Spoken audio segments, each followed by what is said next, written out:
Hello guys, আমি Fabia Sultana নতুন একটা ব্লগ নিয়ে আপনাদের মধ্যে হাজির হলাম। আজকে অনেক দিন পরে আপনাদের সাথে ব্লগ শেয়ার করব। ভিডিও করে ডাকা হয়েছিল, সেটা আর ভয়েস ওভার দেওয়া হয় না, আর শেয়ার করা হয় না। আর প্রতিদিনের মতো আজকে আমি আপনাদের সাথে রান্নাবান্না দিয়ে ব্লগটা শুরু করতেছি।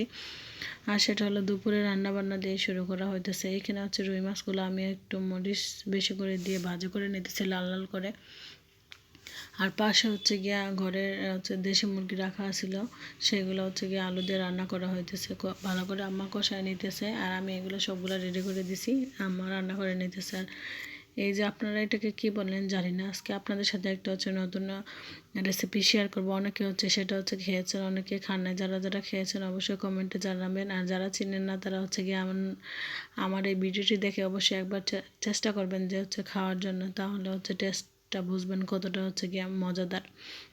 এগুলো বিশেষ করে আমাদের সিলেটে পাওয়া যায়। এখন এখন গিয়ে দেখতেছি যে ঢাকা এগুলো পাওয়া যায়। আমাদের মানে আমার বাপের বাড়ির এলাকাতে এগুলোকে বলে ফরাসের বিচি, আর শুদ্ধ ভাষায় বলে রাজমা। আপনারা নেটে যারা যারা একদম ছিলেন না তারা নেটে সার্চ করে দেখবেন, রাজমা বললে চলে আসবে।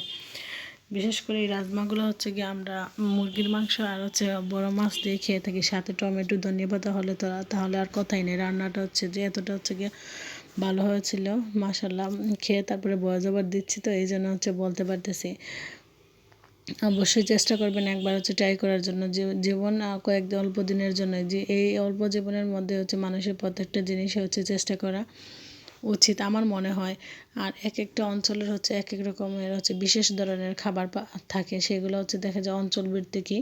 বাইরের ডিস্ট্রিক্টের মানে অঞ্চলের বাইরে অনেকে চেনে, আবার অনেকে চেনে না। আর এই রাজমা বা ফরাসের বিচি বলেন, সেগুলো শীতের মৌসুমে হয়ে থাকে, শীতের সবজি। যেরকম আমরা ফুলকপি বাঁধাকপিগুলো শীতের টাইমে পেয়ে থাকি, এগুলো শীতের টাইমে হয়। এক একটা সিমের মতো এক একটা গাছ থেকে দেখা যায় গিয়ে এক একটা মানে এই থেকে সিমের মতো লম্বা করে চিকন থাকে, সেটা থেকে অনেকগুলো বিচি হয়। এই বিচিগুলো সিমের বিচির মতো ভিজিয়ে তারপর পরিষ্কার করে মাছ বা অথবা মুরগির মাংস দিয়ে রান্না হয়ে থাকে। অনেকেও দেখা যায় গিয়ে গরু দিয়েও খায়, কিন্তু আমি কখনো এই পর্যন্ত গরু দিয়ে আমরা খাই নাই। আমাদের বাসায় রান্না করা হয় না, বেশিরভাগ গিয়ে বড় মাছ দিয়ে রান্না করা হয়। আর বড় মাছের সাথে যদি টমেটো আর ধনিয়া পাতা থাকে তাহলে তো আর কথাই নেই। মাছগুলো প্রায় আমার ভাজা হয়ে গেছে, আমি তুলে রাখছি। আর এইখানে মাঝে মাঝে আমি গিয়ে মুরগির মাংসটা নেড়ে চেড়ে দিচ্ছি, আর মশলাটাও এদিকে কষানো হয়ে গেছে, ওই লেগে বিচিটা দিয়ে দিচ্ছি, দিয়ে একটু কষায় নিব। ভালো করে সিদ্ধ করব না, তাহলে যখন ঝোল দিব তখন একদম গলে যাবে ডালের মতো। হাতে সময় ছিল না, তাই আজকে 2 চুলার মধ্যে রান্না বান্না বসাই দিছি।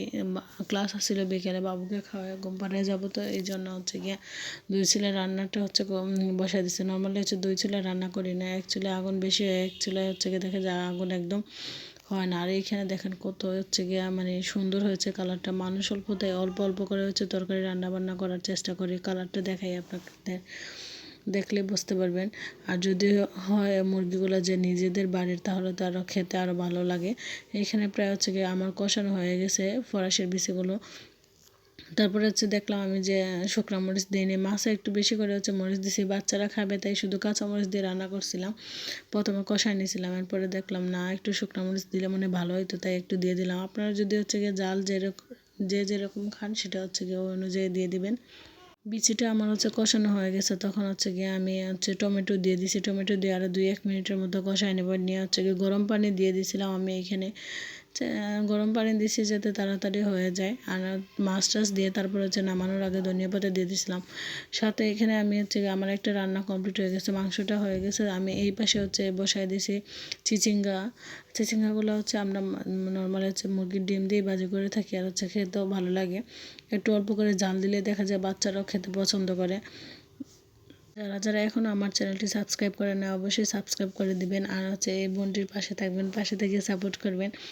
আর পাশে থাকা বেল আইকনে ক্লিক করে দিবেন, যাতে নতুন নতুন ভিডিও আপলোড করার সাথে সাথে আপনাদের কাছে নোটিফিকেশন চলে যায়। এখন আমি ভয়েস ওভার দিচ্ছি, রাত তখন প্রায় 12টা বাজে, বাবু ঘুমায় পড়ছে। আশেপাশে বা দেখা যায় রাস্তার কাছে বাসা, তখন একদম গাড়ির সাউন্ডে একদম শেষ। রাত পোহালেই কালকে গিয়ে ঈদ, সবাইকে ঈদের অনেক অনেক শুভেচ্ছা, ঈদ মোবারক। কার কেমন ঈদ কাটলো অবশ্যই কমেন্টে জানাবেন। ভিডিওটা আপলোড করতে করতে হয়তো হচ্ছে ঈদ পার হয়ে যাবে বা ঈদের পরের দিন হবে বা ঈদের দিনই হবে, কখন আপলোড দেবো সে বলতে পারতেছি না। ভয়েস ওভার যেহেতু হচ্ছে সুযোগ পেয়েছি ভয়েস ওভার দিয়ে রাখি। আপনাদের সাথে কথা বলতে বলতে এখানে হচ্ছে আমি ঝোলও দিয়ে দিলাম ফরাসির বিষয়তে। এখন মাছ দিয়ে দিলাম, যেহেতু হালকা হালকা বলক আসছে মাছগুলো দিয়ে তারপর হচ্ছে ফ্রোজেন করা ধনিয়া পাতা ছিল সেটাও দিয়ে দিব। দেখা যায় অনেক টাইমে হচ্ছে অনেক তরকারিতে মনে হয় যে ধনিয়া পাতা দিলে হচ্ছে গিয়ে খেতে অনেক ভালো লাগবে। তখন হচ্ছে আমরা শীতের টাইমে ধনিয়া পাতাগুলোকে ধুয়ে পানি ঝরিয়ে একদম ভালো করে কেটে বক্সে রেখে দিই। যখন দরকার হয় সাথে সাথে হচ্ছে বের করে দিয়ে দিই। আর যদি একটু বের করে রাখি তাহলে মনে হচ্ছে কালারটা একদম কালচে কালচে হয়ে যায়, দেখতে অতটা ভালো আসে না। আর ফ্রিজ থেকে হচ্ছে বের করে সাথে সাথে দিয়ে দিলে মনে হচ্ছে একদম হচ্ছে যখন আপনি তরতাজা যেরকম ধনিয়া পাতা কাটেন ওরকমই লাগে। এই ছোট ছোট টিপসগুলো যদি আমরা ফলো করি তাহলে হচ্ছে গিয়ে মনে হয় যে রান্নাটা আরও সহজ হয়ে ওঠে। তা এক একজনের হচ্ছে রান্নার ধরনই এক এক রকম, তো এক একজন এক একটা টিপস অবলম্বন করে রান্না বান্না করে। ছোটোখাটো টিপসগুলো অবলম্বন করলে রান্নাটা হচ্ছে গিয়ে দ্রুত হয়ে যায়। আর বিশেষ করে বাচ্চাদের মাদের তো হচ্ছে গিয়ে তারা তো সবসময় চায় যে আমার মতো শর্টকাটে রান্না করার। তো ভিডিওটা আজকের মতোই, সবাই ভালো থাকবেন সুস্থ থাকবেন আর সবসময় হচ্ছে গিয়ে পজিটিভ থাকবেন। ধন্যবাদ সবাইকে।